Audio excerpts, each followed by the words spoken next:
4000 کے قریب احادیث ہیں بخاری میں اور اتنی ہی مسلم کے اندر ہیں، اور ان دونوں کو بھی اگر کمبائنڈ کیا جائے تو آلموسٹ 2000 احادیث ایسی ہیں جو کامن ہیں، اور اگر اسپیسیفکلی دیکھیں تو وہ 1906 احادیث ہیں، 1906 احادیث، جو الگ سے ایک کتاب اللؤلؤ والمرجان کے نام سے پرنٹ ہو چکی ہے۔ فواد عبد الباقی ایک عرب اسکالر ہیں، انہوں نے پرنٹ کی ہے اللؤلؤ والمرجان۔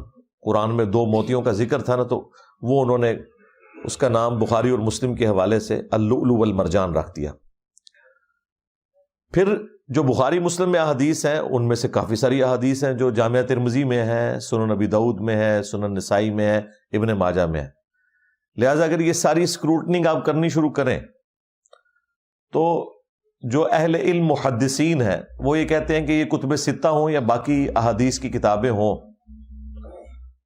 بمشکل یہ ساری احادیث ملا کر 10,000 سے زیادہ نہیں بنتی۔ یہ آپ کو اکثر جو سننے کو ملتا ہے نا، امام بخاری کو 3 لاکھ احادیث یاد تھی، وہ 3 لاکھ احادیث نہیں تھی، 3 لاکھ اسناد یاد تھی۔ ایک ایک حدیث کی بھی ہزاروں میں اسناد ہو سکتی ہیں، تو امام بخاری نے وہ مختلف اسناد یاد کی ہوئی تھی۔ یعنی اگر ایک صحابی ہیں عبداللہ ابن عباس رضی اللہ تعالی عنہما، ان سے 10 تابعین کوئی حدیث سنتے ہیں تو حدیث تو ایک ہوگی لیکن اس کی اسناد 10 ہو جائیں گی۔ ہر تابعی اگر آگے سے 10 تبع تابعین کو بتاتا ہے، 10 تو میں کم بتا رہا ہوں، سینکڑوں کی تعداد میں ہوں گے، چلیں 10 بھی لیں تو یہ یعنی تبع تابعین تک پہنچتے ہوئے ایک حدیث کی 100 کے قریب اسناد بن گئی۔ اور یہ حدیث کی کتابیں تبع تابعین سے بھی اگلے دور میں لکھی گئی ہیں، تو اس وقت تک تو احادیث کی اسناد ہزاروں میں پہنچ چکی تھی، ایک ایک حدیث کی سند۔ تو اب ظاہر ہے جب ہزاروں میں اسناد ہوں گی تو حدیث تو ایک ہوگی لیکن سند اس کی ہزاروں میں ہوئی، تو ان میں سے ظاہر ہے چند ایک جو ٹاپ آف لسٹ اسناد ہوں گی ان کو چوز کیا جائے گا۔ جس طرح محدثین کے ہاں ایک مشہور چین ہے، اسے گولڈن چین کہا جاتا ہے، کہ اگر کوئی حدیث امام مالک جو ہیں وہ نافع سے بیان کریں اور نافع عبداللہ ابن عمر سے اور عبداللہ ابن عمر رسول اللہ سے صلی اللہ علیہ وآلہ وسلم، اس حدیث میں ایک گولڈن سند ہے، گولڈن چین ہے، جس میں یعنی کوئی ایسا بندہ نہیں جس کے اوپر کسی قسم کا اعتراض ہو۔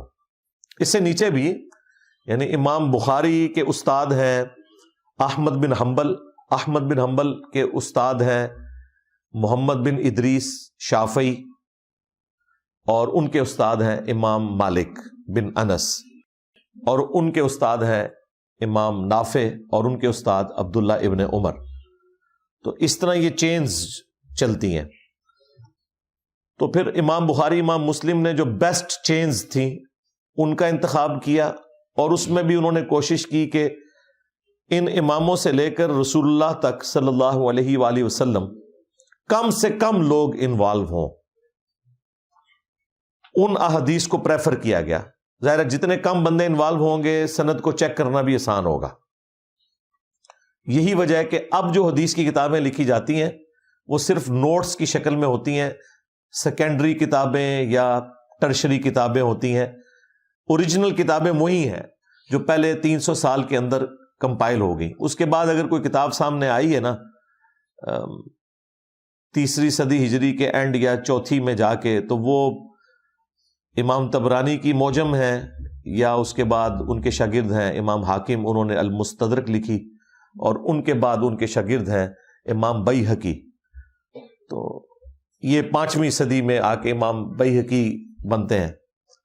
ان کے بعد پھر کسی نے اس طرح اسناد نہیں جمع کی، پھر وہ صرف یہی بتاتے تھے کہ یہ حدیث بخاری میں ہے، یہ مسلم میں ہے، ابو داؤد میں ہے۔ ظاہر ہے وہ اسناد پھر اتنی لمبی ہو جائیں گی کہ اگر آپ نے ایک حدیث لکھنی ہے تو 2 صفحوں کے اوپر اس کی سند لکھنی پڑے گی۔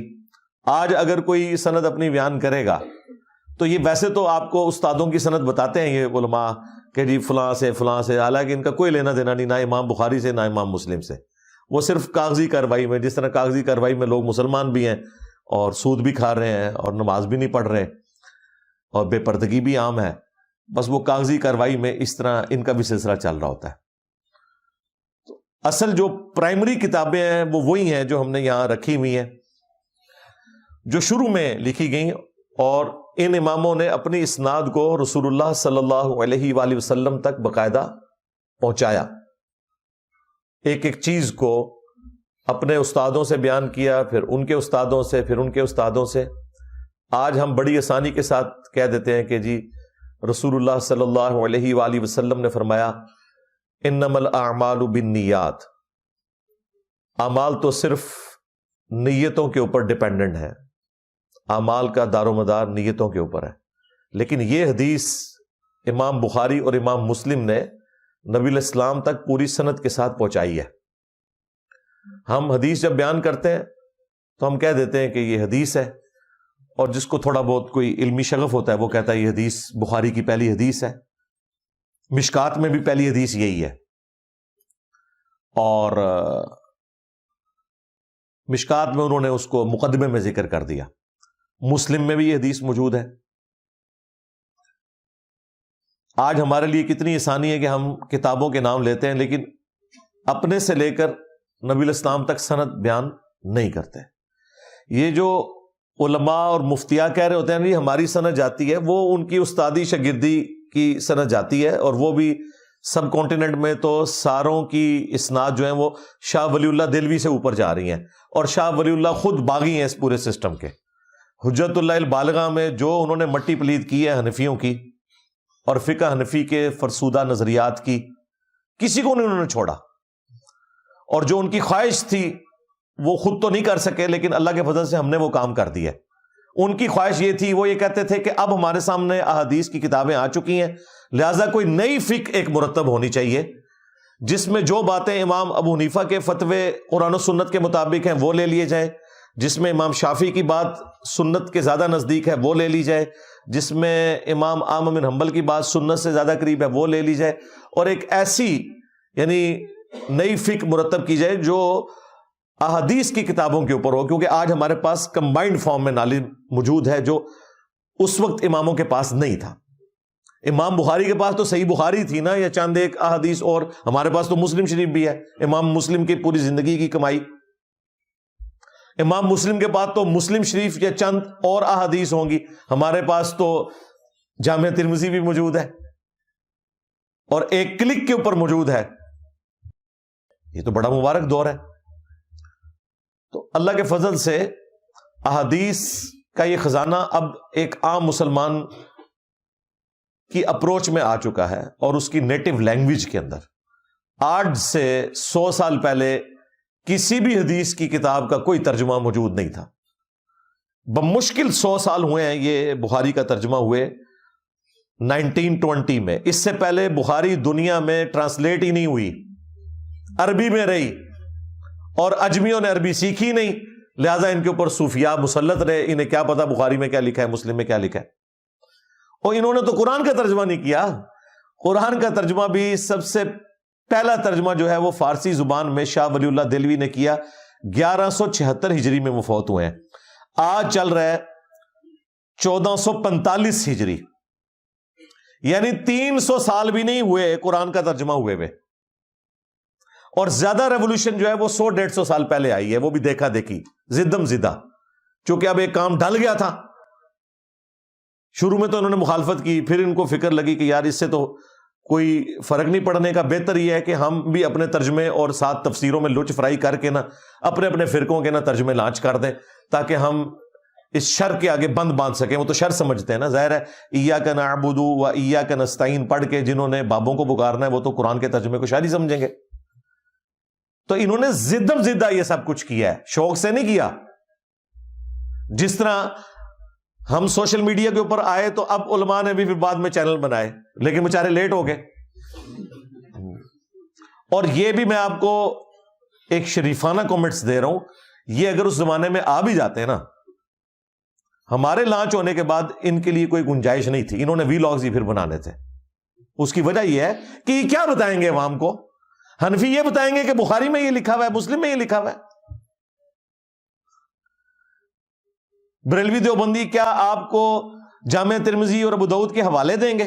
وہ تو بتائیں گے فتاوی عالمگیری میں لکھا ہوا ہے، رد المختار میں یہ لکھا ہے، در مختار میں یہ لکھا ہوا ہے۔ لوگوں نے کہنا نہیں دیساں دسو کتے جے، انہیں کہنا سی وہ ساڑیاں بھی ایسا گھوم گئی نے، میں ہی گھمائی نے، میں مجرم ہوتے پیچھے۔ وہ اسناد تھی بھائی، حدیثیں نہیں تھی یار۔ اگر 6 لاکھ حدیثیں احمد بن حنبل کو یاد ہیں تو ہم آپ لوگوں سے پوچھیں گے بھئی 6 لاکھ حدیثیں بیان کرنے کے لیے بھی عمر نو چاہیے؟ نبی علیہ السلام کی اعلان نبوت کے بعد کی ٹوٹل زندگی جو ہے وہ 21 سال بنتی ہے، اور لیونر ایئرز کے اعتبار سے 23 سال، کیونکہ آپ کی 63 سال زندگی تھی لیونر ایئرز کے اعتبار سے، اور 61 سال تھی سولر ایئرز کے اعتبار سے۔ تو 63 سال کی زندگی میں 40 سال کے بعد اعلان نبوت، اور اس کے بعد 23 سال، اور وہ 23 کے 23 سال قرآن نازل ہوتا رہا۔ اس میں بعض مواقع پہ نبی علیہ السلام نے احادیث بیان کی، تو لاکھوں کی تعداد میں تو ہو ہی نہیں سکتی۔ آپ ذرا کیلکولیشن کریں روز کی کتنی حدیثیں نبی علیہ السلام بیان کرتے تھے، یہ بمشکل 10,000 کے قریب ہے، دیٹس آل۔ اسناد لاکھوں میں، لیکن احادیث آلموسٹ اتنی ہے۔